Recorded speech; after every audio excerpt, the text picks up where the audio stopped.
What if there's a gun in your bag and you go through TSA? What really happens? I believe this happens all the time. Honest mistake. Maybe you had your range bag. That's the bag you travel with. You thought you took all your guns out. You didn't. You packed quickly. You're on your way to the airport. You run it through the carrier, and then boop, boop, there's a gun. Well, these are very serious allegations, and if you actually do have one that's brought through the conveyor belt, it could be bad. $15,000 in civil penalties. You certainly lose loss of pre-check. You get a big red X that goes through when you pass through security if they're allowed to get on a plane after this. You could get a misdemeanor. You could get a felony. It really depends on how your record looks, how calm you are, and whether or not the arresting officer believes that it truly was just a mistake or they think you were actually trying to get a gun through TSA. That really matters. So at that point, you're going to be asked a lot of questions.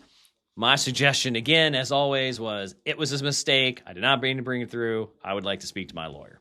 So that's the best thing to say. Just say you want to speak to your lawyer. Now, does that involve you ever being able to fly again? Well, it depends on the circumstances. You have to go through the criminal system. You have to go through the district attorney charges.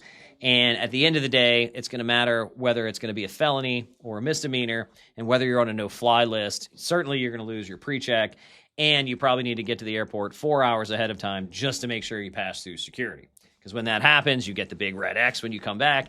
You have to go into special security room. They're going to search everything you own, go through your entire set of clothes, everything, ask you tons of questions before they clear you to fly.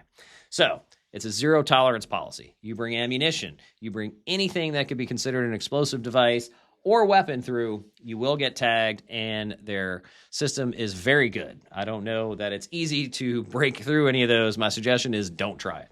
If you've been charged with any of that, or you have issues and you're facing a criminal charge, call us at the Bradley Law Firm.